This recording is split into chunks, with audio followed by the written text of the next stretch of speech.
નમસ્કાર મિત્રો, સ્વાગત છે આપનું મારી યુટ્યુબ ચેનલમાં. આજે આપણે જોઈ રહ્યા છીએ ધોરણ 6 સામાજિક વિજ્ઞાન ચેપ્ટર નંબર 2. ચેપ્ટર નંબર 1 આપણે કમ્પ્લીટ કરી લીધું હતું. એમાં આપણે જોયું હતું કે ભાઈ ઇતિહાસને જાણવાના અલગ અલગ સ્ત્રોતો ક્યાં ક્યાં હોય છે. તાળપત્ર વિશે જાણ્યું હતું, ભોજપત્ર વિશે જાણ્યું હતું. તે ઉપરાંત પણ જે છે એ અભિલેખો વિશે જાણ્યું હતું. એ ઉપરાંત આપણે જોયું હતું કે ભાઈ ડેટ્સ કેવી રીતે નક્કી થતી હોય છે એ આપણે જોયું હતું. હવે આ ચેપ્ટરમાં આપણે શું જોવાનું છે? આદિમાનવથી સ્થાયી જીવનની સફર. એટલે આપણને ખબર છે કે ભાઈ આદિમાનવ જે છે એ ભટકતું જીવન જીવતા હતા કે ભાઈ કંદમૂળો ભેગા કરવા, બરાબર છે. તે ઉપરાંત શિકાર કરવો, ગુફામાં રહેવું, પ્રકૃતિની સાથે રહેવું, જંગલમાં રહેવું, કોઈ અર્થવ્યવસ્થા નથી, રાજવ્યવસ્થા કોઈ નથી, કોઈ સમાજ નહોતો, એવું કોઈ વ્યવસ્થા હતી નહીં. તો ત્યાંથી સ્થાયી જીવનની શરૂઆત કેવી રીતે થઈ એ આ ચેપ્ટરમાં તમને થોડુંક ઇન્ટ્રોડક્શન તરીકે આપેલું છે. હવે મિત્રો, આ જે વસ્તુ છે એ સમજતા પહેલાં આપણે સૌથી પહેલાં તો જે છે એ ઇતિહાસને સમજવો પડશે, બરાબર છે. ઇતિહાસને સમજવો પડશે એટલે કે સૌથી પહેલાં ભૌગોલિક ઇતિહાસને સમજવો પડશે કે ભાઈ પૃથ્વી જે છે, આ હું તમને બેકગ્રાઉન્ડમાં થોડુંક લઈ જાઉં છું, બરાબર છે. પૃથ્વી જે છે એ અગ્નિનો ધગધગતો ગોળો હતો. હવે અગ્નિનો ધગધગતો ગોળો છે એમાં કારણ કે અગ્નિ મતલબ ગરમી ફૂલ હતી, તો ગરમી ખૂબ હોવાથી વરસાદ પડ્યો. ધીરે ધીરે ઘણા વર્ષો બાદ વરસાદ પડવાનું ચાલુ થયું. વરસાદ પડવાનું ચાલુ થયું એટલે ધીમે ધીમે જમીન જે છે એ પોચી બની, ફળદ્રુપ બની. તો એમાં ઘાસ ઉગવાનું શરૂ થયું. ત્યારબાદ ધીરે ધીરે જે છે એ તમે જુઓ કે વૃક્ષો મોટા મોટા ઉગવાના શરૂ થયા, જંગલો મોટા મોટા બનવાના શરૂ થઈ ગયા. તો આ બધું થયું તો પ્રાણીઓનો જેમ ધીરે ધીરે જે છે એ વિકાસ થયો. પ્રાણીઓનો વિકાસ થયો તો ધીરે ધીરે જે છે એ જેને કહેવાય ને કે માણસ તો નહીં પણ માણસની પહેલાં જે પ્રજાતિ અસ્તિત્વમાં ધરાવતી હતી, એટલે કે આપણે તો માનવામાં આવે છે ને ઇતિહાસમાં કે ભાઈ વાંદરામાંથી માણસ બન્યા છે, બરાબર છે. હવે આ કેટલું સાચું છે કેટલું ખોટું છે એ બધી વસ્તુમાં મગજ હલાવવાની કોઈ જરૂર નથી. આપણે માત્ર ઇતિહાસનું બેકગ્રાઉન્ડ જાણવાની જરૂર છે. તો એ માની લેવાનું છે. થોડીક હાઇપોથેટિકલ વસ્તુ છે આ બધી, પણ માની લેવાનું છે. તો વાંદરા જેવી એક પ્રજાતિ જે છે એની શરૂઆત થઈ. ત્યારબાદ એને કહેવાય છે એપ્સ. ત્યારબાદ ધીરે ધીરે જે છે એ પ્રજાતિનો વિકાસ થતો ગયો અને ત્યારબાદ જે છે એ માણસ, આધુનિક માણસ જે આપણે જોઈએ છીએ એ અસ્તિત્વમાં આવ્યું, બરાબર છે. હવે આ બધી વસ્તુ થઈ તો એ બધી વસ્તુને આપણે અલગ અલગ ટાઈમ પિરિયડમાં વહેંચી છે. પહેલાં તમે ચાર્ટ જોઈ લો કે ભાઈ ઇતિહાસ, તો ઇતિહાસને આપણે 3 ભાગમાં ડિવાઈડ કર્યા છે. તો પ્રાગ ઇતિહાસ, આદ્ય ઇતિહાસ અને ઐતિહાસિક કાળ. પ્રાગ ઇતિહાસમાં તમે જુઓ તો એને કહેવાય કે પાષાણ કાળ. પાષાણ કાળને પણ આપણે 3 ભાગમાં વિભાજિત કર્યો કે ભાઈ પૂરા પાષાણ, મધ્ય પાષાણ અને નવપાષાણ. હવે પ્રાગ ઇતિહાસ છે એમાં કોઈ પણ પ્રકારની સ્ક્રિપ્ટ નથી આપણને મળી, કોઈ પણ પ્રકારનું ભાષાકીય જ્ઞાન આપણને નથી કે સાહિત્યમાં, શાસ્ત્રોમાં એમાં કોઈ પણ એ રીતના કોઈ પણ આપણને ઇતિહાસની જાણકારી મળતી નથી. તો એ જે પાષાણકાળ જે છે એ આપણને પુરાતત્વના આધારે મળે છે કે ભાઈ ઘણી બધી એવી એન્શન્ટ સાઇટ્સ મળી હોય આદિમાનવોની. આપણે આગળ જોશું મેપમાં, તમારી બુકમાં મેપ આપેલો છે, એમાં આપણે જોશું, બરાબર છે, કે પૂરા પાષાણની સાઇટ્સ આપેલી છે, મધ્ય પાષાણના સ્થળો આપેલા છે, નવ પાષાણના સ્થળો આપેલા છે. તો એના દ્વારા આપણને જાણકારી મળે છે કે ભાઈ હા, ભારતમાં પણ ક્યાંક ને ક્યાંક આદિમાનવનો એટલે કે પાષાણકાળનો જે સમય છે એમાં ભારતમાં પણ અસ્તિત્વમાં ધરાવતો હતો. ત્યારબાદ વાત કરીએ આદ્ય ઇતિહાસની. તો આદ્ય ઇતિહાસમાં સિંધુ સભ્યતા અને વૈદિક સભ્યતાની વાત આવે છે. તો હવે આદ્ય ઇતિહાસમાં કેવું હોય છે કે ભાઈ સાહિત્યિક જે છે એ મદદથી પણ આપણને ઇતિહાસની જાણકારી મળે છે અને તે ઉપરાંત પુરાતત્વના મદદથી પણ આપણને આ ઇતિહાસની જાણકારી મળે છે. આટલો ફરક છે. પ્રાગ ઇતિહાસમાં શું છે? માત્ર ને માત્ર પુરાતત્વના આધારે આપણે ઇતિહાસને શોધીએ છીએ. જ્યારે આદ્ય ઇતિહાસમાં આપણે સાહિત્યમાં પણ ખબર છે, વૈદિક સભ્યતા વિશે આપણને સાહિત્ય બતાવે છે, તો સૈંધવ સભ્યતા વિશે આપણને પુરાતત્વ બતાવે છે કે ભાઈ કેટલા બધા જે સાઇટ્સ મળી છે. ભારત, પાકિસ્તાન અને અફઘાનિસ્તાન જેવા દેશોમાં ભારતમાં સૌથી વધારે સાઇટ મળેલી છે. તે ઉપરાંત ઘણી બધી વસ્તુઓ મળેલી છે, ત્યારના લોકોના હાડકાઓ મળેલા છે, એ બધી વસ્તુ મળેલી છે સૈંધવ સભ્યતાને રિલેટેડ. તો સાહિત્ય પણ મળેલું છે. તે ઉપરાંત આપણને પુરાતત્વના આધારે પણ આદ્ય ઇતિહાસ મળેલો છે. પણ આદ્ય ઇતિહાસમાં જે સૈંધવ સભ્યતા છે એમાં સ્ક્રિપ્ટ મળેલી છે, પણ એની ભાષા કોઈ ઉકેલી શક્યું નથી. તો આ વસ્તુ યાદ રાખવાની છે. ત્યારબાદ ઐતિહાસિક કાળની વાત કરીએ તો 6 BCEથી, એટલે BC એટલે શું? તો કે બિફોર ક્રાઇસ્ટ એરા. તો 6ઠ્ઠી સદી BCEથી આપણને ઐતિહાસિક કાળની જાણકારી મળે છે. વૈદિક સભ્યતા પછીનો જેટલો પણ કાળ છે ને મિત્રો, એ ઐતિહાસિક કાળ કહેવાય છે. તો આ ચાર્ટ તમે સમજી લીધો હશે. તો હવે આપણે હું જે તમને કહેવાનો છું કે ભાઈ માનવીનો જે ઇતિહાસ છે એની જો આપણે વાત કરીએ તો માણસનો ઉદ્ભવ અને વિકાસ કેવી રીતે થયો, ડીપમાં જવાની જરૂર નથી, પણ આફ્રિકા કન્ટિનેન્ટ, જે આફ્રિકા મહાદ્વીપ છે ત્યાંથી એવું માનવામાં આવે છે કે ભાઈ માણસનો ઉદ્ભવ જે છે એ શરૂ થયો છે. ઉદ્ભવ અને વિકાસ. તો સૌથી પહેલી પ્રજાતિ કઈ? તો કે આસ્ટ્રેલોપિથેકસ. આને કોઈ યાદ રાખવાની જરૂર નથી, આ માત્ર બેકગ્રાઉન્ડ માટે તમને બતાવું છું. એમાંથી બન્યું હોમો હેબિલિયસ, ત્યારબાદ હોમો ઇરેક્ટસ, ત્યારબાદ હોમો સેપિયન્સ, તો આ રીતે જે છે એક પછી એક માણસની પ્રજાતિઓ અસ્તિત્વમાં આવી. તે ઉપરાંત જો તમે ભારતમાં માનવ પ્રજાતિ વિશે વાત કરીએ તો ભારતમાં પણ માનવ પ્રજાતિના અલગ અલગ જે સમૂહ છે એની જાણકારી આપણને વીએસ ગુહા જે પુરાતત્વ કહેવાય છે ને એને આપણને આપેલ, પુરાતત્વ શાસ્ત્રી જે છે વીએસ ગુહા એને આપણને આપેલી છે કે ભાઈ નેગ્રીટો પ્રજાતિ ભારતમાં હતી, મોંગોલોઇડ પ્રજાતિ ભારતમાં હતી, તે ઉપરાંત નાર્ડિક પ્રજાતિ ભારતમાં હતી, ભૂમધ્ય સાગરીય પ્રજાતિ ભારતમાં હતી અને મોંગોલોઇડ પ્રજાતિ ભારતમાં હતી. તો આ રીતે તમે જોવા જાઓ તો ક્યાંક ને ક્યાંક માણસનો ઉદ્ભવ જે છે એ આફ્રિકામાંથી થયો, માઇગ્રેટ થયા બધા ત્યાંના આદિમાનવો જે છે એ માઇગ્રેટ થયા, મતલબ એક સ્થળેથી બીજા સ્થળે સ્થળાંતર કર્યું અને એ રીતે એ યુરોપ, એશિયા અને ખાસ કરીને ભારત, સાઉથ ઇસ્ટ એશિયાના કન્ટ્રીઝ ત્યાં બધે જે છે એ તમને જોવા મળશે કે ભાઈ પાષાણકાળની સ્થળો પણ મળે છે. તે ઉપરાંત આપણે જે ચાર્ટમાં જોયું એ રીતના અલગ અલગ ત્રણેય પ્રકારના જે ટાઈમ પીરિયડ છે એ બધા જ સ્થળો જે છે એ ભારત સહિત તમામ દેશોમાં અને વિશ્વમાં ઘણી બધી જગ્યાએ જોવા મળે છે. એટલે એનો મતલબ પણ એનો જે ઓરિજિન જે છે, એનો ઉદ્ભવ જે છે એ માત્ર ને માત્ર આફ્રિકા મહાદ્વીપમાં થયો છે એવું માનવામાં આવે છે. એનો વિકાસ જે છે એ અલગ અલગ જગ્યાએ થયો છે અને ભારતની પ્રજાતિઓ વિશે પણ મેં તમને કહી દીધું, બરાબર છે. તો આવી રીતે જે છે એ ધીમે ધીમે માણસનો ઉદ્ભવ થયો, વિકાસ થયો. તો શરૂઆતમાં તમે જુઓ કે માણસ પાસે કોઈ પ્રકારની આઈક્યુ લેવલ નથી, તો માઇગ્રેટ કેવી રીતે કરતા હશે લોકો? તો એ લોકો પોતાના પગેથી ચાલીને એક સ્થળેથી બીજા સ્થળે જતા.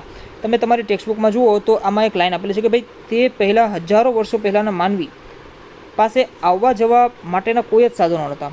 તેઓ એક સ્થળેથી બીજા સ્થળે પગપાળા ચાલતા, કેમ કે ભાઈ તેમની પાસે કોઈ આઈક્યુ લેવલ નહોતું, બરાબર છે. એ લોકોનું જે ઉદ્દેશ્ય છે એ પ્રાણી જેવો હતો કે ભાઈ માત્ર ને માત્ર રહેવું, ખાવું પીવું, જીવન સમાપ્ત કરવું, પ્રકૃતિની સાથે રહેવું, એ માત્ર એનો ઉદ્દેશ હતો, રાઈટ. તે સમયના જે માનવી છે એની પાસે કોઈ પણ પ્રકારના ધર્મનું જ્ઞાન નહોતું, સાહિત્યનું જ્ઞાન નહોતું, તે ઉપરાંત કોઈ પણ પ્રકારનું અર્થવ્યવસ્થા, રાજનૈતિક વ્યવસ્થા, રમતગમત, કોઈ પણ પ્રકારનું એ લોકો પાસે જ્ઞાન હતું નહીં. આ બધું તમે જુઓ જ્ઞાન ધીરે ધીરે ડેવલપ થાય છે, ધીરે ધીરે માનવીની આઈક્યુ લેવલ જે છે એ ડેવલપ થશે અને સિંધુ ઘાટીની સભ્યતા, જેને કહેવાય કે ભાઈ જાણીતો જે ઇતિહાસ છે, જાણીતો ઇતિહાસ છે એનું પ્રથમ ચેપ્ટર એવું આપણે કહી શકીએ સિંધુ ઘાટી સભ્યતાને. તો એ સિંધુ ઘાટી સભ્યતામાં તમે જુઓ બધી જ વસ્તુઓ અવેલેબલ છે, rods and transportation facilities, health facilities, તે ઉપરાંત રિલિજિયનમાં પણ ઘણા બધા આગળ, સ્પિરિચ્યુઅલી જે છે એ મતલબ આધ્યાત્મિક રીતે ઘણા બધા આગળ હતા તેઓ લોકો. તે ઉપરાંત ત્યારના સમયમાં જે રમતગમતના સાધનો પણ મળી આવેલા, ખબર પડે કે ભાઈ રમતગમતમાં પણ તેઓ હોશિયાર હતા, આગળ હતા. તે ઉપરાંત તમે જુઓ તો જ્વેલરીઝ, ઘરેણાં જે છે એ પણ મળી આવ્યા, સ્ત્રી પુરુષ કેવા કપડાં પહેરતા એ બધી વસ્તુ પણ મળી આવી છે. તો એક વિકસિત સભ્યતા ત્યારની હતી. એટલે આદિમાનવ જે છે એ વિકસિત નહોતા, પણ ધીરે ધીરે માણસનો વિકાસ થયો અને વિકાસ થતાં એ ખૂબ જ વિકસિત થવા લાગ્યો. તો વિકસિત સભ્યતાઓ પણ આપણા પ્રાચીન ભારતના ઇતિહાસમાં આપણને જોવા મળે જ છે. તો વાત કરીએ આદિમાનવ ભટકતું જીવન, તમારી ટેક્સ્ટબુકમાં આપેલું છે. તો વાત કરીએ છીએ કે 20 લાખ વર્ષો પહેલાંના આદિમાનવ ભટકતું જીવન જીવતા અને શિકાર કરીને પોતાનો સમય વ્યતીત કરતા.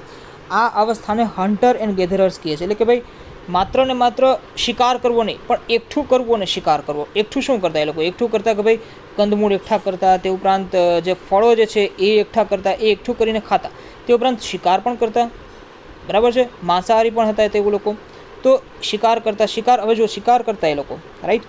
તો આ બધું સરળ નહોતું. ક્યારેક જંગલી પ્રાણીઓ આદિ માનવો પર હુમલો પણ કરતા. તો દોડવામાં ખૂબ ઝડપી હોવાથી કેટલાક પ્રાણીઓ સરળતાથી આદિ માનવના હાથમાં ન આવતા. આ સ્થિતિ દેખાડે છે કે ભાઈ કઈ રીતે એ લોકો માઇગ્રેટ થતા.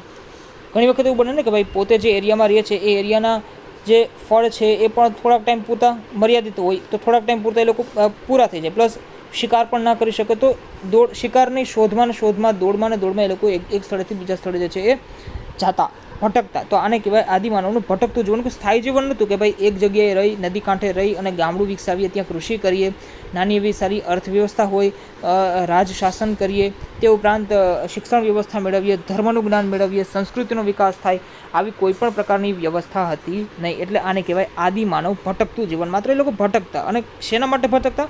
તો માત્ર ને માત્ર ખાવા પીવા માટે ભટકતા.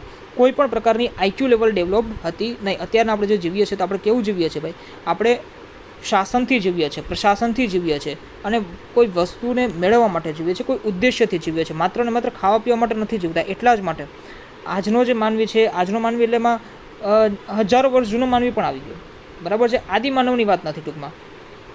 તો સામાન્ય માનવી જે છે, આજનો જે માનવી છે એ તમે જુઓ ધર્મને મહત્ત્વ આપે છે, પોતાની સંસ્કૃતિને મહત્ત્વ આપે છે, કેમ કે પોતાની જાતનો ઉદ્ધાર કરવા માગે છે, બરાબર છે. તો એ વસ્તુ આદિમાનવમાં હતી નહીં. એટલે એને કહેવાય ભટકતું જીવન. માત્ર પ્રાણીઓની જેમ જીવવું. તે ઉપરાંત આપણે આપેલું છે કે ભાઈ હરણ, ઘેટા, બકરા જેવા પ્રાણીઓને સરળતાથી મારી શકતા હોવાથી આદિમાનવો તેમને શોધવા એક જગ્યાએથી બીજી જગ્યાએ ભટકતા રહેતા.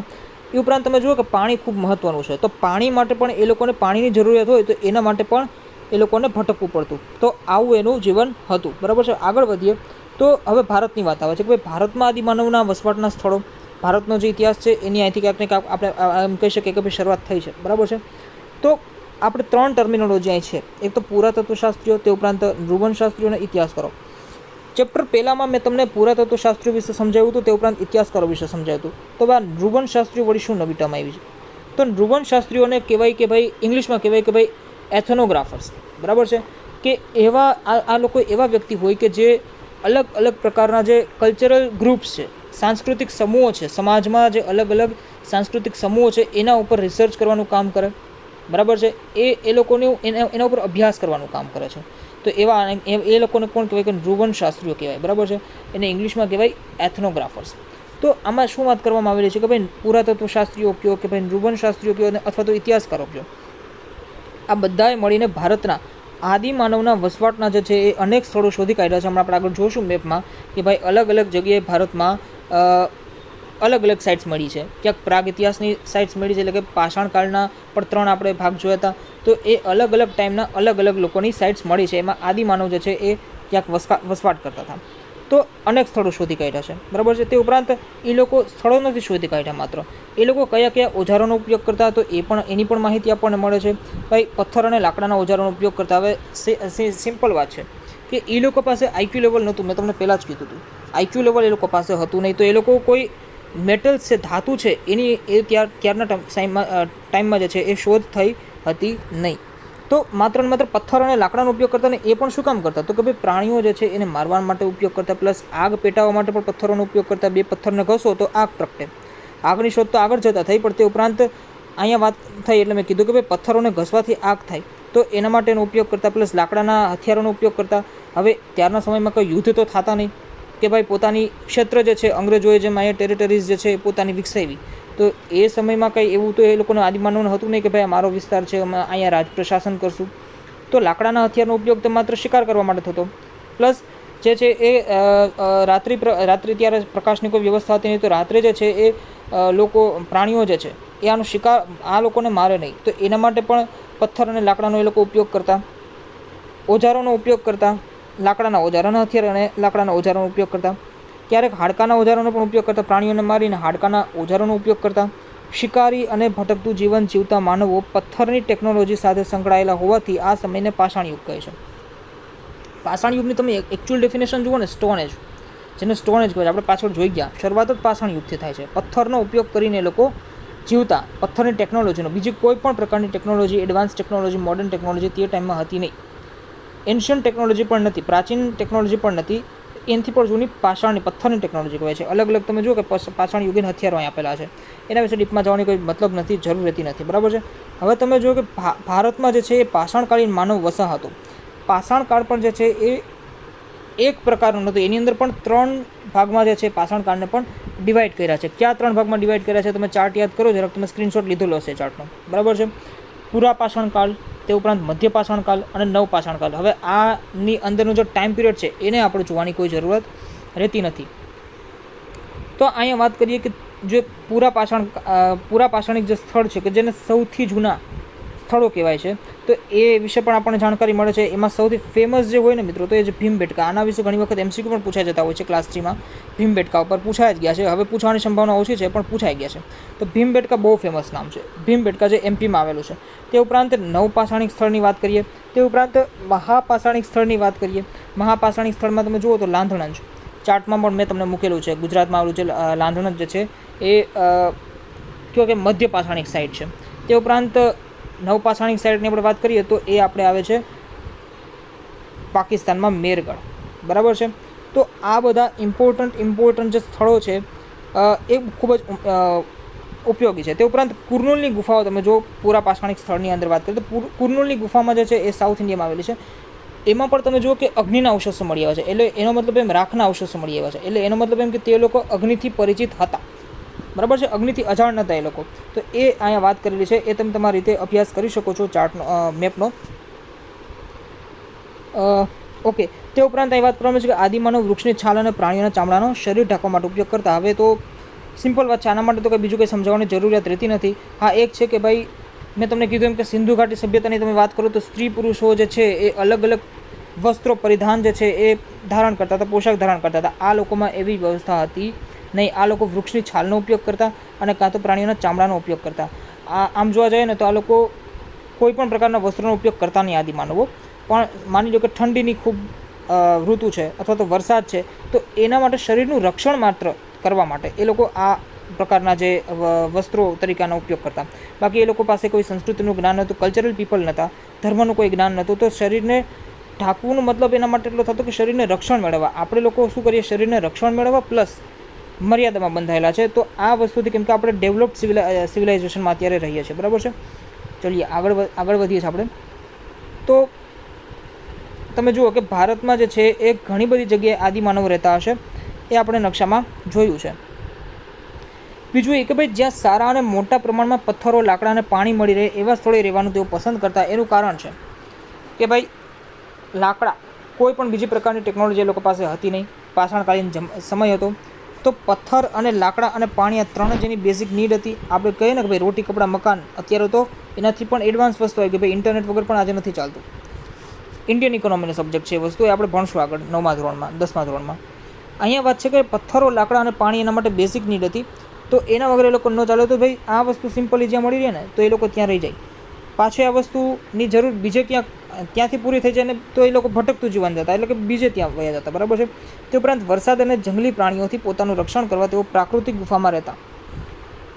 ગુફાની જો વાત કરીએ ને, ગુફાના ઇતિહાસની, તો આર્ટ એન્ડ કલ્ચરમાં એટલે કે કલા અને સંસ્કૃતિ વિષયમાં તમે ભણશો કે ભાઈ ગુફાનો પણ ઘણો બધો વિકાસ જે છે એ થયો છે. મૌર્ય સમયમાં ગુફાનો વિકાસ થયો, ગુપ્ત સમયમાં વિકાસ થયો, બૌદ્ધ સમયમાં વિકાસ થયો. જે જૈન અને બૌદ્ધ ગુફાઓ વિશે પણ તમને આગળ જતાં તમે ભણશો.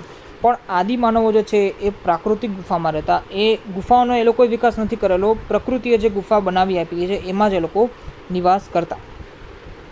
તમે જુઓ તો વિંધ્ય પર્વતમાળા જે મધ્ય ભારતમાં આવેલો છે એમાં આવી અનેક જગ્યાઓ મળી આવે છે. જો મિત્રો આ ભીમબેટકા જે છે ને, આ આખો જે વિસ્તાર છે ને ત્યાંથી આવી ઘણી બધી જે છે એ જગ્યાઓ, ગુફાઓ જે છે એ મળી આવે છે. તે ઉપરાંત નર્મદા નદીની આસપાસના પ્રદેશોમાંથી પણ આવી જગ્યાઓ મળી આવે છે. ભીમબેટકાનું મેં તમને કીધું એમ કે ભાઈ ભીમબેટકા જે છે આદિમાનવના વસવાટ માટેનું ઉત્તમ સ્થળ ગણવામાં આવ્યું છે. તેની ગુફામાં આદિમાનવે દોરેલા પક્ષીઓ, હરણ, લાકડાના ભાલા, વૃક્ષો, માનવોના લગભગ 500 જેટલા ચિત્રો મળી આવ્યા છે જે પ્રાકૃતિક રંગો વડે દોરેલા છે. હવે આર્ટ એન્ડ કલ્ચર તમને જ્યારે નીતિન સિંઘાણીયા વાંચો છો ને ત્યારે એમાં તમને આના વિશે ડિટેલમાં ઇન્ફોર્મેશન મળે છે કે ભાઈ પ્રાકૃતિક રંગો શું હોય છે. એમાં ઘણું સારું ડિટેલમાં આપેલું છે.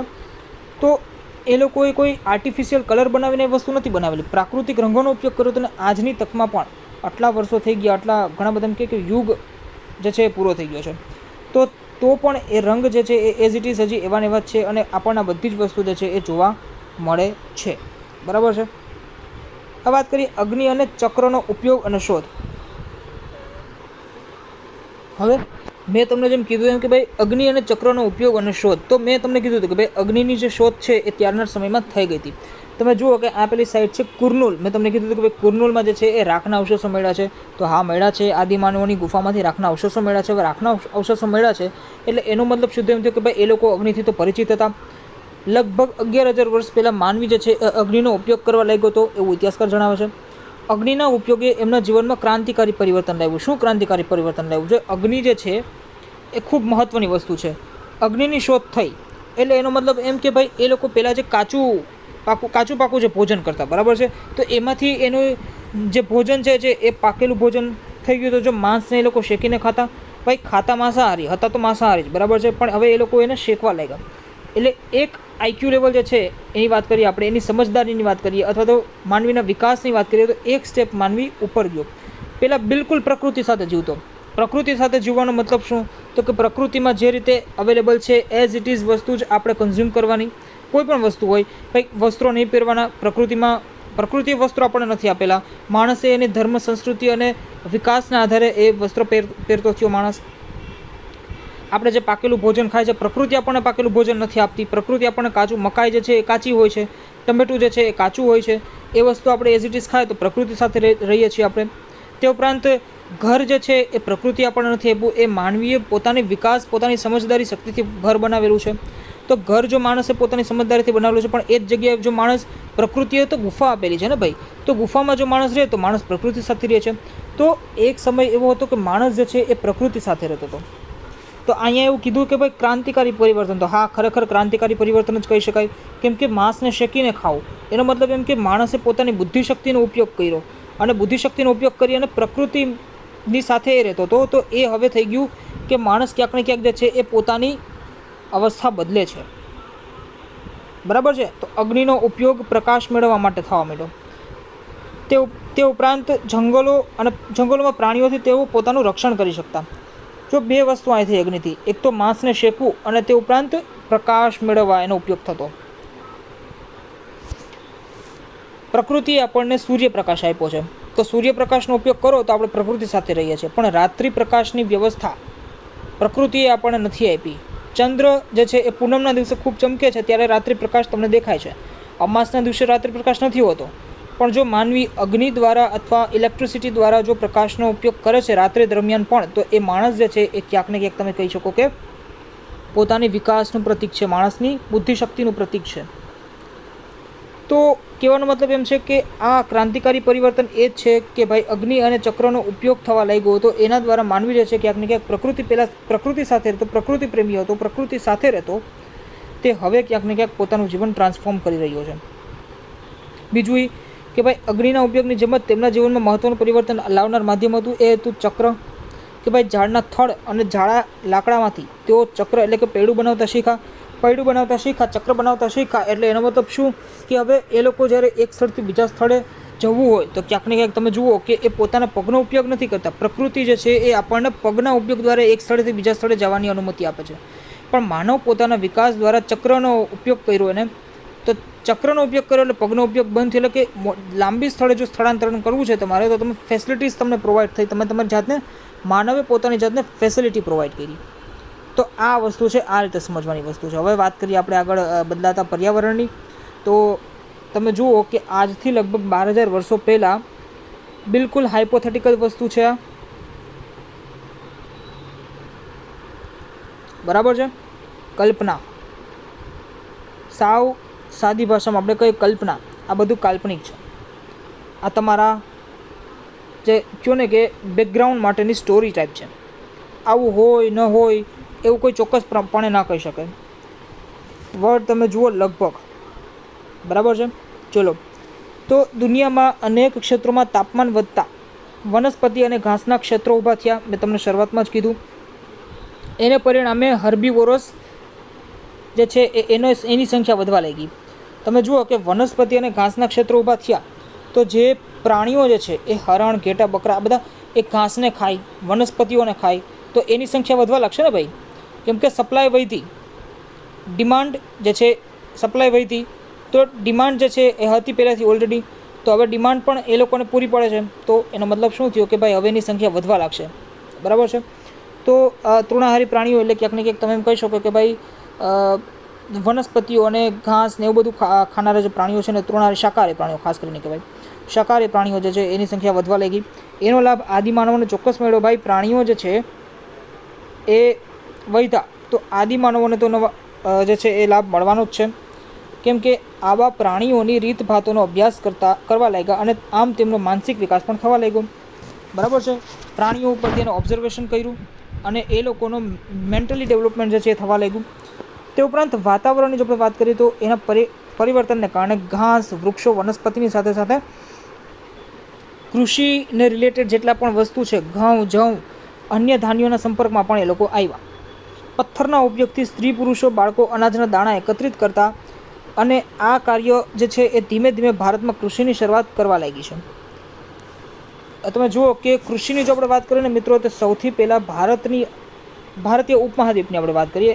કેમ કે આજનું ભારત જે છે એ થોડુંક કપાઈ ગયું છે. પાકિસ્તાન, અફઘાનિસ્તાન, ભૂતાન, આ બધું વસ્તુ અલગ થઈ ગઈ છે.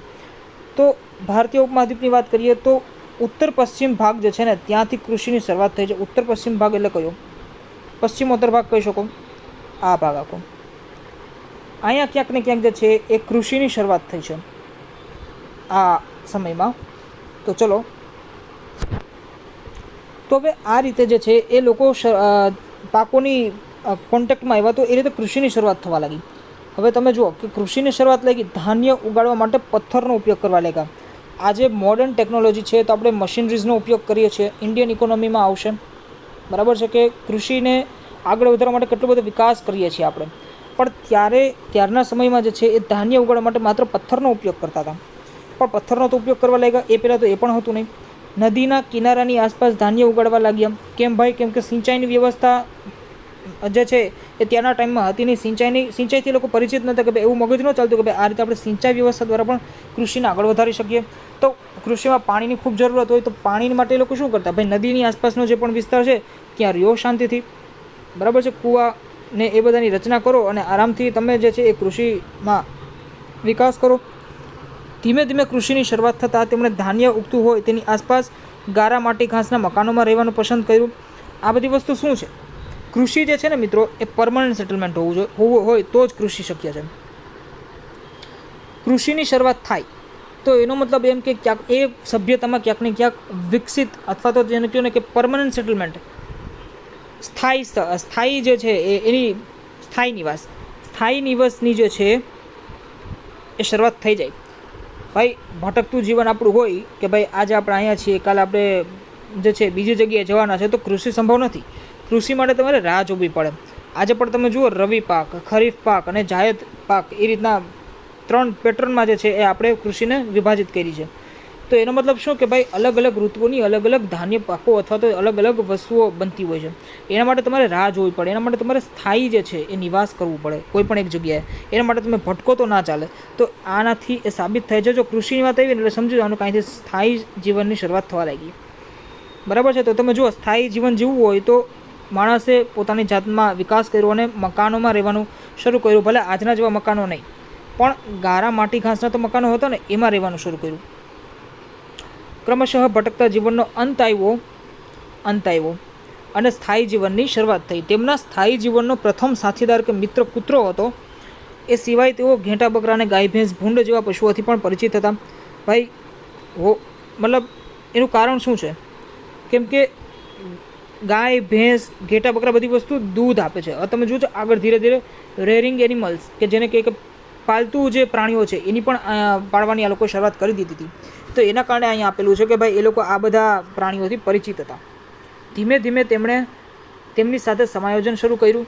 આવા પાલતુ પશુઓનું તેઓ જંગલના હિંસક પ્રાણીઓથી રક્ષણ કરતા. આમ તેઓ ખેતીની સાથે સાથે પશુપાલન સાથે પણ જોડાયા. મેં તમને કીધું એમ કે ભાઈ હવે એ લોકો પશુપાલન સાથે પણ જોડાશે. પશુઓનો ઉપયોગ દૂધ માટે ક્યારથી કર્યો એ અંગે હજુ સંશોધન થઈ રહ્યું છે. બરાબર છે. પશુઓનો ઉપયોગ આ રીતે થતો. સ્થાયી જીવનની જો આપણે વાત કરીએ, આદિમાનવ જીવન અહીંયા પૂરું થાય છે. હિસ્ટ્રી વાત કરીએ સ્થાયી જીવનની. સ્થાયી જીવન હોય તો એનો મતલબ એમ કે ભોજન, રહેઠાણ અને પોશાક, ફૂડ, સેટલમેન્ટ અને અટાયર એટલે કે પોશાક, આની આપણે વાત કરીએ. સ્થાયી જીવનમાં કેવી રીતે હતું? તો કૃષિની શરૂઆતે અને પશુપાલન પ્રવૃત્તિએ આદિમાનવને ભટકતા જીવનમાંથી સ્થાયી જીવન તરફ પરિવર્તિત કર્યો. કૃષિ માટેના સ્થળોને છોડીને જઈ શકાતું નથી, કારણ કે પાકોને ઉગતા થોડો સમય લાગે છે. આપણે બધાને જાણીએ જ છીએ, મેં તમને વાત કરી દીધી. પાણીની પણ જરૂરિયાત હોય છે, કારણ કે સિંચાઈની વ્યવસ્થા હતી નહીં. તો એ જે નદી કાંઠાના જે સ્થળો હોય તેને પકડી રાખવા જરૂરી છે. ત્યાં જ સ્થાયી જીવન જીવવું જરૂરી છે. તો આ પ્રક્રિયાએ ભારતમાં સ્થાયી જીવનની શરૂઆત કરી. અનાજનો સંગ્રહ કરવા તેમણે માટીના માટલા, ઘડા વગેરે બનાવવાની પણ શરૂઆત કરી. કલા સંસ્કૃતિ તમે ભણશો ત્યારે તમને ખબર પડશે. મૃદભાંડ એવો શબ્દ આવશે હિન્દીમાં. તો મતલબ જે લોકો હિન્દીમાં બુક્સ વાંચતા હોય એના માટે મેં તમને કીધું. ઇંગ્લિશમાં એને પોટ્રીસ કહેવાય. પોટ્રીસ, મૃદભાંડ અથવા તો માટલા ઘડા, એનો વિકાસ ક્યારથી થયો ને એ તમને કલા અને સંસ્કૃતિમાં તમને ખબર પડશે. તમે જુઓ કે સિંધુ ઘાટી સભ્યતા, આપણે આગળનું ચેપ્ટર ભણવાના છીએ, એમાં તમે જુઓ તો એના મૃદભાંડો અલગ હોય, એની ડિઝાઇન અલગ હોય. તે પછી વૈદિક એજની વાત કરીએ તો વૈદિક પીરિયડમાં, વૈદિક સમયમાં પણ મૃદભાંડની રચના, મતલબ જે એનું ઇન્ટિરિયર છે એ અલગ થઈ જાય છે. અલગ અલગ સમયમાં અલગ અલગ ડિઝાઇન, ઇન્ટિરિયર અને આર્ટ જે છે એ વસ્તુ ડેવલપ પામતી હોય છે. એના દ્વારા નક્કી થાય કે ભાઈ આ સમયની વસ્તુ છે, આ સમયની વસ્તુ છે. એવી રીતે આ સમયમાં પણ ક્યાંક ને ક્યાંક તમે જુઓ તો માટલા, ઘડાઈ વગેરેનો બનાવવાની શરૂઆત થઈ. એટલે આ બધી ખબર કેમ પડે? તો કે ત્યારના સમયની વસ્તુ મળી હશે ત્યારે ખબર પડી હશે. હવે ભટકતા જીવનનો અંત આવતા તેમને ખોરાક, પોશાક અને રહેઠાણમાં વ્યાપક પરિવર્તન આવ્યું. હવે એ લોકો ઘઉં, જવ અને પશુઓના માંસ ઉપરાંત માછલી અને તેમની વસાહતની આસપાસના ફળો ખાતા. બરાબર છે. પહેલાં માણસ, આદિમાનવ જે છે એ માત્ર નોનવેજ ખાતો. હવે ધીમે ધીમે તમે જુઓ તો ક્યાંક ને ક્યાંક વેજીટેરિયન પણ બનવા લાગ્યો છે, મતલબ વેજ વસ્તુ પણ ખાય છે, પાકોને ખાય છે, પ્લસ શાકભાજીને ખાય છે. તે ઉપરાંત શાકભાજીનું તો ના કહી શકાય, પણ હા, ફળોનો પણ ઉપયોગ કરે છે. બરાબર છે. તે ઉપરાંત તમે જુઓ કે હા, ખેતીના ઓજારો પથ્થરોમાંથી પહેલાં આપણે બનાવતા. આપણે પાછળ જોયું કે ભાઈ ખેતીના ઓજારો જે પથ્થરમાંથી બનતા, એમાં ખુરપી, છીણી અને દાંતરડાનો સમાવેશ થાય છે. એવી નીચેના જે કોષ્ટક છે એમાં દેખાડે છે કે ભાઈ ભારતની એવી જગ્યાઓ બતાવવામાં આવે છે કે ભાઈ જ્યાં અનાજ, રહેઠાણ અને ઓજાર અને પ્રાણીઓના અવશેષો મળી આવ્યા છે. આ બધાને તો યાદ રાખવાની જરૂર નથી. આ એક યાદ રાખી લેજો કે ભાઈ ઘઉં, જવ, ઘેટા, બકરા અને પથ્થરના ઓજારો જે છે એ મેરગઢમાંથી મળી આવ્યા છે. મેં તમને કીધું કે હાલનું પાકિસ્તાન. તે ઉપરાંત તમે જુઓ તો ગુજરાતનું એક માનવ વસાહત ગેંડો કે જે લાંધણજ ગુજરાતમાં મળી આવે છે. તે ઉપરાંત જમ્મુ કાશ્મીરનો જે બુર્જ હોમ અને ગુફરકાલ છે ત્યાંથી આપણે જુઓ કે ઘઉં, મસૂર, કૂતરા અને ખાડાવાળા મકાન મળી આવ્યા છે.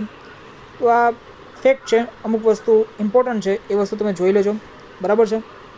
તે ઉપરાંત તમે જુઓ કે ભાઈ પુરાતત્વ શાસ્ત્રીઓએ શોધેલા સ્થળોમાં બુર્જ હોમ, ગુફરકાલ, આ વસ્તુ તમે જુઓ કે જમ્મુ કાશ્મીરની વાત છે. હુરંગી, મેરગઢ પાકિસ્તાન, લાંધણજ ગુજરાત અને ભીમબેટકા MP. બરાબર છે. આપણને માનવ વસાહત અને તેમના પશુપાલનની માહિતી મળે છે. મેરગઢ છે ને બહુ ઇમ્પોર્ટન્ટ સાઇટ છે. મેરગઢની જો આપણે વાત કરીએ ને, ઇનામ ગાંવ છે એ ક્યાંક ને ક્યાંક તમે જો મહારાષ્ટ્રમાં આવેલું છે. મેરગઢ જે છે એ પાકિસ્તાનમાં આવેલું છે. ઇનામ ગાંવ છે, કન્ફ્યુઝન નથી થવાનું, એ મહારાષ્ટ્રમાં આવેલું છે. તો આવા સ્થળોએથી તો તેમના ઘર અને ખેતીવાડીની માહિતી પણ મળે છે. તેઓ જવ અને બાજરી જેવા ધાન્ય ઉગાડતા. મેરગઢ અને ઇનામગાંવ જેવા સ્થળોએથી પથ્થરના તીક્ષ્ણ ઓજારો મળી આવ્યા છે જે તેમને કૃષિ કાર્યમાં વપરાતા હશે. આનાથી ખબર પડે કે ભાઈ કૃષિ ક્ષેત્ર પણ એ લોકો ધીમે ધીમે સારો વિકાસ કરવાના શરૂ થઈ ગયા હતા. તે ઉપરાંત પ્રાચીન સમયમાં મેરગઢ જે છે ભારતનું સૌથી પ્રાચીન ગામ ગણી શકાય. ભારતીય ઉપમહાદ્વીપ કયો, ભારત કયો, નકશામાં આપણે મેરગઢ જોઈએ, આપણે જોઈ લીધું હતું ભાઈ. પાકિસ્તાનમાં મેં તમને દેખાડું હતું, રાઈટ. તમારી પાસે જો બુક હોય તો તમે પણ જોજો મેરગઢ. બરાબર છે. શું કહે છે મેરગઢ વિશે? આ ઘરોમાં અનાજનો સંગ્રહ કરવાના નાના નાના કોઠારો પણ મળી આવ્યા છે અને લંબચોરસ ઘરોમાં રહેતા હતા. સિંધુ ઘાટી સભ્યતાની જો આપણે વાત કરીશું ને મિત્રો, તો સિંધુ ઘાટી સભ્યતામાં આપણે જોશું કે મકાનોની ડિઝાઇન કેવી હતી, આર્કિટેક્ચર કેવું હતું. તે ઉપરાંત તેમાં પણ ગ્રેનરીઝ મળી આવેલી છે, મતલબ જેને કહેવાય ને કે અનાજને સંગ્રહ કરવા માટેના જે નાના નાના ઓરડા હોય એ ત્યાં પણ મળી આવ્યા છે આપણને. તો એવું અહીંયા પણ મેરગઢ જે છે ને મિત્રો, મેરગઢ એ તમે જુઓ કે ક્યાંક ને ક્યાંક નવપાષાણકાલીન, ચાર્ટમાં મેં તમને દેખાડેલું તો નવપાષાણકાલીન સ્થળ છે. પણ આ મેરગઢ છે ને એ સિંધુ ઘાટી સભ્યતામાં પણ સહ અસ્તિત્વ ધરાવે છે. એટલે તમે કહી શકાય કે બે ટાઈમ પીરિયડ છે. એક તો નવપાષાણ થી IVC, ઇન્ડસ વેલી સિવિલાઇઝેશન, આ આખા ટાઈમ પીરિયડમાં મેરગઢ જે છે એ અસ્તિત્વ ધરાવે છે. એટલે મેરગઢ જે છે એને કહી શકાય કે સૌથી જૂની IVC સાઇટ છે, એટલે સિંધુ ઘાટી સભ્યતાની સાઇટ છે. રાઈટ. તો હવે આ વસ્તુ તમારે મગજમાં રાખવાની છે. તે ઉપરાંત વાત કરીએ છીએ કે ભાઈ મેરગઢમાં મળી આવેલા પુરાવા મુજબ તેઓ મૃત્યુ પામનારને માન સન્માનથી દફનાવતા હતા. બરાબર છે. એટલે ક્યાંક તમે જુઓ કે અત્યાર સુધીની જે આદિમાનવની આપણે વાત કરી, તો એ લોકો જો મરી જાય તો એ લોકોમાં કોઈ એવી વ્યવસ્થા હોય નહીં, કેમકે આદિમાનવ હતા, પ્રકૃતિ સાથે રહેતા હતા, પ્રાણીઓ જેવું જીવન જીવતા હતા. પણ હવે આ વસ્તુ જે છે ને માન સન્માનથી દફનાવવાની વસ્તુ, એનો મતલબ એમ કે ક્યાંક ને ક્યાંક માનવ સભ્યતા છે ધીમે ધીમે વિકાસ પામે છે. હવે માનવ સભ્યતા એવું માને છે કે પોતાની જાતને મતલબ આધ્યાત્મથી જોડે છે. એ પોતાની જાતને માને છે કે આપણે માત્ર આ શરીર, મનુષ્ય શરીરધારી નથી. આપણે માત્ર આપણે ક્યાંક ને ક્યાંક જે છે એ કોઈ એક વિશેષ શક્તિ છીએ, વિશેષ ઉર્જા છીએ, એવું માણસ માને છે.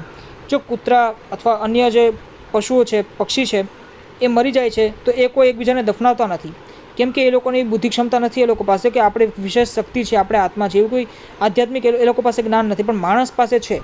એટલે માણસ જે છે એ અગ્નિ સંસ્કાર કરે છે, કોઈ એની સંસ્કૃતિ મુજબ દફનાવવાની ક્રિયા કરે છે, કોઈ બીજી ત્રીજી ક્રિયા કરે છે, પણ માને છે બધા. તો આવી વસ્તુ જો વિકાસ પામે તો એનો મતલબ એમ આપણે બુદ્ધિ દોડાવવાની, કમ્પેરિઝન કરવાનું, કે એનો મતલબ એમ કે માનવ જે છે એ ક્યાંક ને ક્યાંક વિકાસ કરે છે. માનવ જે છે એ ક્યાંક ને ક્યાંક પોતાને વિશેષ શક્તિ માનવાનો શરૂઆત કરે છે અને એ પોતાને અન્ય સંસારી જે દુનિયાના પ્રાણીઓ છે એનાથી માનવ જે છે પોતાની જાતને અલગ માનવાની કોશિશ કરે છે. અહીંથી આવા ઘણા પુરાવા મળી આવ્યા છે. જોકે એક જગ્યાએ મનુષ્યની સાથે બકરીને પણ દફનાવવામાં આવી છે અને આ બાબત તેમના મૃત્યુ પછીના જીવનની કલ્પના કે માન્યતા સૂચવે છે. મેં તમને કીધું એમ મૃત્યુ પછીની કલ્પના કે માન્યતા આવું બધું કોણ મતલબ વિચારી શકે? આવું કોઈ પશુ પક્ષી કે પ્રાણી તો ના વિચારી શકે, કેમ કે પશુ પક્ષી કે પ્રાણીઓને ખબર જ નથી. પોતે તો પોતાની જાતને શરીર માને છે. એ લોકોને નથી ખબર કે આપણે આત્મા છીએ. એ લોકો પાસે કોઈ ભગવદ્ ગીતાનું જ્ઞાન નથી કે અન્ય કોઈ બીજી શાસ્ત્રોનું પણ જ્ઞાન નથી. પણ જ્યારે માનવ મૃત્યુ પછીના જીવનની કલ્પના કરે છે એનો મતલબ એવો થયો કે એ લોકો માને છે કે માણસ જે છે એ શરીરધારી નથી માત્ર. તો એ લોકોને માણસને જે છે એ પશુઓની જેમ ના રહેવું જોઈએ એવું માનવાનું શરૂ કર્યું. એટલે એનો મતલબ એમ કે ધર્મની પ્રગતિ થઈ, અધ્યાત્મની વૃદ્ધિ થઈ. તો હવે ધીરે ધીરે તમે જોજો કે માણસ જે છે એ સિવિલાઇઝેશન તરફ આવે, સભ્યતા તરફ આવે છે. તો તમે આના પછીનું ચેપ્ટર તમે જુઓ, સિંધુ ખીણની સભ્યતા, એ આખું ચેપ્ટર જે છે એ આના ઉપર જ રિલેટેડ છે કે માણસ જે છે એ ખૂબ વિકસિત થઈ ગયો. સિંધુ ખીણ સભ્યતામાં ધાર્મિક રીતિ રિવાજો થતા એનું પણ અવશેષો મળી આવે છે. અર્થવ્યવસ્થા ત્યારની સારી હતી એનો પણ અવશેષ મળી આવે છે. પ્રશાસન જે છે એ સારું હતું એની પણ અવશેષ મળી આવે છે. તે ઉપરાંત રમતગમતના સાધનોના અવશેષો મળી આવે છે. સ્વાસ્થ્યની સાથે જે છે એ લોકો સારા એવા વિકસિત હતા, મતલબ એ લોકોને સ્વાસ્થ્યનું પણ જ્ઞાન હતું તો એના પણ અવશેષો મળી આવે છે. તે ઉપરાંત અનાજ સાચવવા માટેના જે ગ્રેનરીઝ જે છે એના પણ અવશેષો મળી આવે છે, કોઠારો. તે ઉપરાંત કૃષિના પણ અવશેષો મળી આવે છે. કેટલા અવશેષો મળી આવે છે. આપણે જે આધુનિક જીવનમાં સારું નથી જીવતા એટલું એ લોકો સારું જીવતા હતા, તો એ બધા અવશેષો મળી આવે છે. એના ઉપરથી આપણે નક્કી થાય કે ભાઈ માણસ જે છે એ વિકાસ કર્યો છે. આવી જ રીતે મહારાષ્ટ્રમાં ઇનામ ગામ, મેં તમને કીધું કે ભાઈ ઇનામ ગામ જે છે મહારાષ્ટ્રમાં આવેલું છે, નામનું સ્થળ મળે એવું જ્યાંથી બાળકોના મૃતદેહોના અવશેષો મળ્યા છે. તેઓ ગોળ આકારના ઘરોમાં રહેતા, પશુપાલન કરતા અને ખેતીના પાકોમાં બાજરી અને જવ પકવતા હતા. આ એક ફેક્ટ છે, તમારે યાદ રાખી લેવાનું છે. તો આ રીતે કોન્સેપ્ટ સાથે મેં તમને આ ચેપ્ટરને સમજાવવાની કોશિશ કરી. ઘણા લોકોને એવું લાગતું હોય કે ભાઈ આ ચેપ્ટર તો શું સમજવાનું, છઠ્ઠા ધોરણનું પહેલું ચેપ્ટર છે, આ બીજું ચેપ્ટર છે. પણ આ ચેપ્ટરને આપણે છઠ્ઠા ધોરણની જેમ જો વાંચીએ ને મિત્રો તો તમને સ્ટોરી જેવું લાગશે. પણ તમે એઝ એન જીપીએસસી આસ્પિરન્ટ જો તમે વાંચશો ને તો ક્યાંક ને ક્યાંક આમાંથી પણ કોન્સેપ્ટ કાઢવાની તમે કોશિશ કરશો. ઘણી બધી વસ્તુ એવી હોય કે જીપીએસસીમાં પૂછાતી નથી, કે જીપીએસસી સાથે એને એટલો બધો સંબંધ નથી. પણ આગળનો ઇતિહાસ તમે જોશો, સિંધુ ઘાટી સભ્યતાનો ઇતિહાસ તમે જોશો તો કનેક્ટેડ કરે છે ને બધી વસ્તુ એકબીજા સાથે. બેકગ્રાઉન્ડમાં તમને આ બધી વસ્તુ ખબર હોય તો સિંધુ ઘાટી સભ્યતાને સમજવાની મજા આવે. નહીંતર સિંધુ ઘાટી સભ્યતાને સમજવાની શું મજા આવશે? વૈદિક કાળને સમજવાની શું મજા આવશે? તે ઉપરાંત જૈન અને બૌદ્ધ ધર્મનો જે વિકાસ થયો એને સમજવાની શું મજા આવશે જ્યારે તમને બેકગ્રાઉન્ડ જ નથી ખબર? તો તમે રેફરન્સ બુક પણ વાંચો છો. આ તો જીસીઆરટી છે, આમાં તો એટલું બધું હજી કંઈ ડીપમાં આપ્યું નથી અને મેં હજી તમને ડીપમાં કંઈ સમજાવ્યું પણ નથી. પણ જો તમે રેફરન્સ બુક વાંચો છો તો રેફરન્સ બુકમાં તો બેકગ્રાઉન્ડ છે એ પણ ઘણો બધો ડિટેલમાં આપેલું હોય છે. અને એ જ કારણથી મેં તમને મારા સિલેબસવાળા વિડીયોમાં પણ કીધું હતું કે તમે ડાયરેક્ટલી કોઈ દિવસ રેફરન્સ બુક ન વાંચો. જો ડાયરેક્ટલી રેફરન્સ બુક વાંચો છો તો એનો મતલબ એમ કે તમે ક્યાંક ને ક્યાંક તમારો ટાઈમ વેસ્ટ કરો છો, બરાબર છે. પણ જો કે લોકો સમજીને તો કોઈ જનરલી એટલી બધી તૈયારી કરતું નથી. જો સમજીને તૈયારી કરવા લાગે ને મિત્રો તો તમે માનો કે જીપીએસસીમાં કોમ્પિટિશન વધારે વધી જાય, રાઈટ. તો આવી બધી બાબતોને ધ્યાનમાં લેવાની છે. ત્યારબાદ આપણે નેક્સ્ટ ચેપ્ટર જોશું, પ્રાચીન નગરો અને ગ્રંથો, બરાબર છે. અત્યારે હું રજા લઉં છું, તો થેન્ક યુ. વિડીયોને જો તમને ગમે ને મિત્રો તો શેર કરજો, જેટલું બને એટલું શેર કરજો. તે ઉપરાંત લાઇક કરજો કે જેથી મને પણ ખબર પડે. ડિસલાઇક પણ કરજો જો તમને ન પસંદ આવી કોઈ વાત અથવા તો તમને મારા કોન્સેપ્ટમાં તમને ખબર ન પડી તો તમે ડિસલાઇક પણ કરી શકો છો, જેથી હું સમજું કે ભાઈ આટલી ડિસલાઇક આવી છે એનો મતલબ એમ કે મારે કંઈક ને કંઈક ઇમ્પ્રુવમેન્ટ કરવાની જરૂર છે. ડિસલાઇક કરો એનો પણ વાંધો નહીં, તો પછી કોમેન્ટમાં પણ જણાવજો કે ભાઈ શું તમને લોકોને પ્રોબ્લેમ લાગે છે, બરાબર છે. તો કોમેન્ટ્સ કરજો, સારું લાગે તો પણ કોમેન્ટ કરજો. સબસ્ક્રાઈબ કરજો ચેનલને, જેથી કરીને તમને લોકોને વિડીયોઝ તરત મળી જાય અને તે ઉપરાંત મને પણ મોટિવેશન મળે. અને શેર કરજો, ઓકે. તો ચલો, થેન્ક યુ.